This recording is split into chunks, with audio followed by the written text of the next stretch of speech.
It is a massive problem. I mean, keep in mind that Russia is pretty important in the global supply of energy products.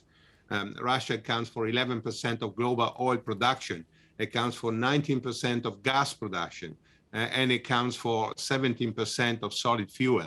So it is a massive producer, and Europe is very much relying on the supply from Russia.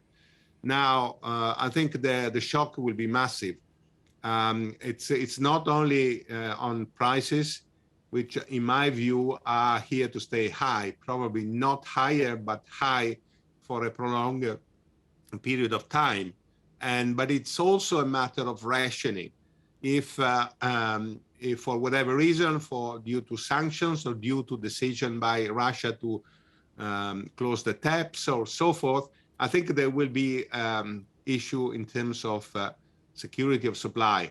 And if Russia decides to close the tap, it would be a massive problem for Europe, because there is no way that Europe can easily replace Russian gas and other energy products in the near term. The chair of the Bundestag's Energy Committee, Klaus Ernst, made it very clear about how he felt about energy sanctions when he talked to CGTN last week. Also ein Stopp von Energieimporten aus Russland. Banning energy imports from Russia would be absurd. We rely on Russian imports for 50% of our energy. Das wäre ja so, wenn ich einem...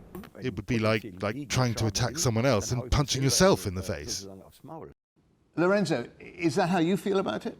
It is. I mean, let's face it. I mean, the brutal aggression by Putin of Ukraine deserves a very strong and immediate response by European politicians and European countries.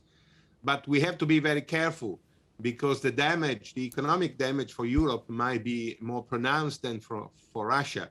And so I think European leaders for now seems to have decided a gradual and cautious approach, meaning sharp reduction of energy imports from Russia, but not closing down everything immediately, because that would not be feasible, simply would not be feasible. So my feeling is that there will be a strong drive to rely less and less on Russia, on any kind of commodities, including, of course, energy, but it will be phased out.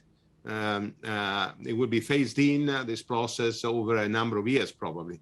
The other problem for the UK and for European economies is inflation. It's already soaring. In the UK, the Bank of England has said we can expect it to hit 8% this year. Is the rest of the world, the rest of Europe anyway, facing similar pressures? Certainly Europe. I think the shock produced by the Russian invasion will be felt mostly in Europe, although many of the markets we mentioned, oil, gas, and etc., are, to some extent, global markets. Less for gas, more for oil, but there will be global implications. So inflation is going to stay high for longer, and not just in Europe, but probably globally. Now, how central banks will have to respond to that, I think it's tricky, because on the one hand, certainly higher inflation increases the risks of second round effects on wages, and then might actually start a spiral, an inflation spiral. However, keep in mind that we are not in the same position as in the 70s, in which there was wage indexation and automatic adjustment of wages, and therefore a kind of wage price spiral. We are not in that position. So the risk is that following a spike in prices, demand collapses. And if demand collapses, at some point also prices would collapse. So I think the clear risk here is that the spike in prices will drive down the global economy, and especially Europe, and eventually will produce lower inflation, not higher inflation. China's President Xi is saying that if sanctions escalate, they could trigger a serious crisis in the global economy. Do you agree?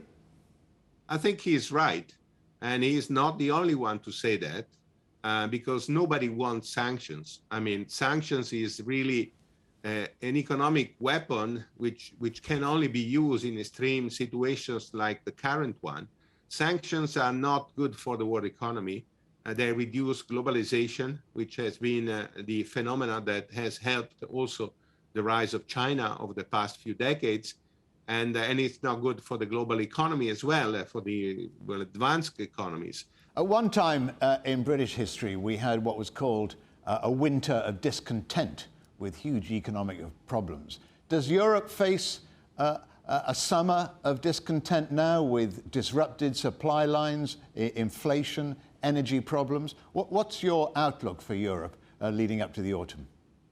I think this is a very good point, because inevitably, and this is what we have learned in the past, that whenever you see higher inflation, inevitably this will lead to discontent, maybe protest, maybe unrest. I think the problem might be even more problematic for emerging markets. Some emerging markets are clearly relying on imports for food and energy. And the lower you move into the income bracket, the higher is the percentage of energy and food in the consumption basket. Therefore, I think emerging markets might have more severe problems than advanced countries if we see a global spike in inflation led by energy and food. Lorenzo Codogno, many thanks to you for joining us here on The Agenda. Thanks a lot.